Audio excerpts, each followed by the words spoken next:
Most learners think meeting someone new at a party is all about introducing yourself, but the real challenge, knowing what to say after the introduction. And if you say, I know you, we need to fix that today. Hey everyone, welcome to Speak Like a Native. I'm Maya. And I'm Leo. Let's get into it. So, Leo, imagine this. You walk into a party, your friend Sarah waves you over. She's standing with someone you've never met. She says, Leo, this is Tom. Tom, this is my friend Leo. What do you say? Nice to meet you, Tom. That's what I usually say. That's good. That's the textbook answer, and it works. But what if Sarah says, Tom has heard so much about you? What do you say then? Oh, I know you too? Huss! But that's exactly the mistake I want to talk about today. Most learners say, I know you, or I know your name. It sounds mechanical. It doesn't match the energy of the conversation. Wait, what's wrong with I know you? I mean, it's true.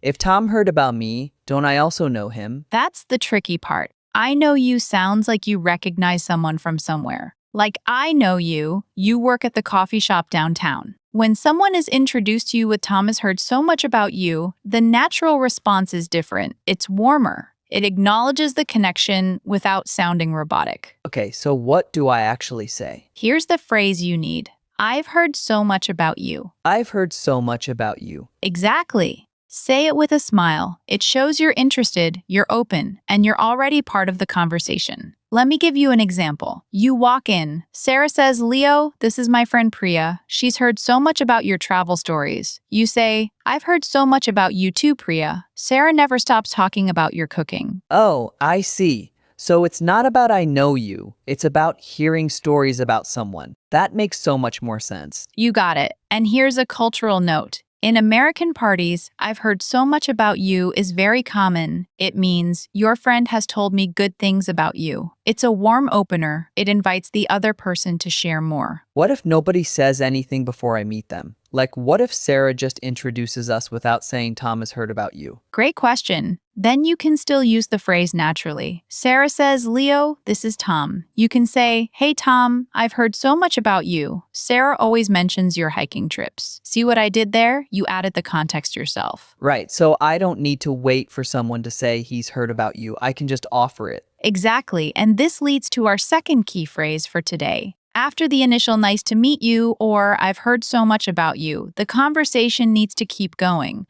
And the most natural question to ask at a party is, So, what do you do?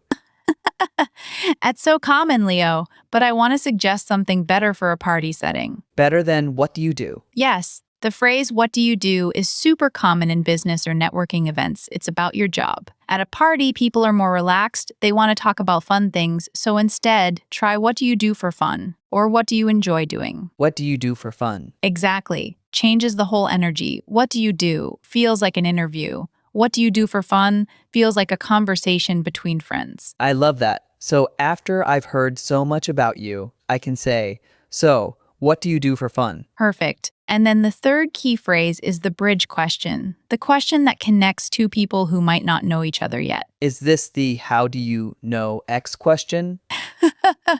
You read my mind, Leo.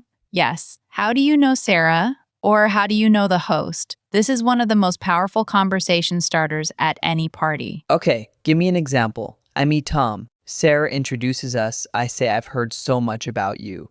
Tom says, nice to meet you. Then what? Then you say, so how do you know Sarah? Did you two go to college together? So, how do you know Sarah? Yes, and now Tom has something to talk about. He can say, yeah, we met in a writing class, or we used to work together. And you can keep the conversation going by asking follow-up questions. What if I meet someone who's the host's cousin? How do I ask that? Same question. How do you know Emily? Or if it's the host's family, you can say, are you related to the host? That's a little more specific. Got it. So the three phrases are, I've heard so much about you. What do you do for fun? And how do you know X? You summarized it perfectly. Now let me give you a real scenario. Close your eyes for a second, Leo. I want you to imagine. Okay. You're at a house party. You see your friend Jenna by the kitchen. She's talking to a woman you've never seen before. Jenna waves you over. She says, Leo, this is my cousin Maria. Maria just moved back from Australia. What do you say? I've heard so much about you, Maria. welcome back to the States. Nice. Very natural. Then what? So, what do you do for fun in Australia? Did you surf every day? Perfect. And then? So, how do you know Jenna? Are you guys close cousins? Excellent. You just use all three phrases in under 30 seconds. That's going to feel so natural to the other person. It really does feel different. When I say, what do you do for fun, instead of what do you do, it completely changes the vibe. And that's the secret. The words you choose set the mood. What do you do sounds like you're filling out a form. What do you do for fun sounds like you genuinely want to know the person. Now, here's the part that surprises most people. Okay, I'm ready. Learners from certain language backgrounds, especially Mandarin and Arabic speakers, often translate directly from their first language. In Mandarin, you might say, I know you because in your language, it's a polite recognition. But in English, I know you sounds like you're saying, I recognize your face. It lacks warmth. It sounds almost cold. Oh, wow. I've done that before. I've said, I know you, and the person looked confused. Now I understand why. Exactly. And for Spanish speakers, the phrase mucho gusto gets translated to much pleasure, but English speakers don't say that. We say nice to meet you or pleasure to meet you. Stick with I've heard so much about you when someone has been mentioned before. So, what about formal introductions? Like if I'm meeting a colleague's boss at a company party? Great question. In formal settings, you want to be more reserved. You can still say, I've heard so much about you, but maybe add, it's an honor to meet you, or I've been looking forward to meeting you. Those are more respectful. It's an honor to meet you. Yes. And instead of, what do you do for fun? In a formal setting, you can ask, what do you do professionally? Or simply, what do you do? So the key is matching the tone to the setting. Party casual. Office party slightly more formal. You nailed it. And there's one more mistake I see learners make at parties. They ask questions that are too personal, too fast. Like what? Are you married? How much do you make? Why did you move here? Those are too heavy for a first meeting at a party. So the light topics, how they know the host, travel, travel, travel, travel, travel, travel. Anaden, som dal en dial thon. Dal dal ad. Topic, fond. Wanadel. Wanadel so. Wanadel so wanted. I've definitely asked, what do you do for work? Within the first minute of meeting someone. That's probably too serious. A little, yes. Unless you're at a work event, then it's expected. But at a casual party, save that. Ask about the last movie they saw or the best thing they ate recently. People love talking about food. That's true. I could talk about pizza for an hour. Exactly. Now let's practice. I'll be a stranger at a party. I'm standing by the snack table. You come up to me. I'm your friend's coworker.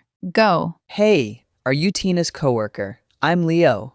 I've heard so much about you. Nice to meet you, Leo. Yeah, Tina and I worked together for 3 years. Nice. So, what do you do for fun? Do you like cooking? Tina said you make amazing pasta. Oh, she told you about that? Yes, I love cooking Italian food. That's awesome. So how do you know Tina? Did you start working at the same time? Perfect. You used all three phrases naturally, and you added a specific detail. Tina said you make amazing pasta, which makes the conversation feel real, not scripted. I feel like I just had a real conversation. Because you did. And that's exactly what we want. Now, one more thing. If you're ever in a situation where you forget someone's name, which happens to everyone, you can say, I'm sorry, could you remind me of your name? Or I'm terrible with names, but I remember we talked about hiking. That's a good save. I remember we talked about hiking. Yes, it shows you remember the conversation, which is more important than remembering the name. Okay, Maya,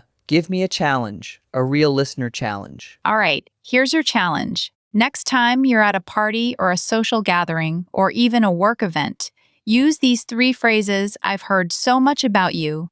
What do you do for fun? And how do you know X? Use at least 2 of them in one conversation. And come back and tell us how it went. I'll do that. And listeners, try it this weekend, even if it's just a small gathering with friends. Practice. And if you're listening right now, pause the episode. Say the phrases out loud. I've heard so much about you.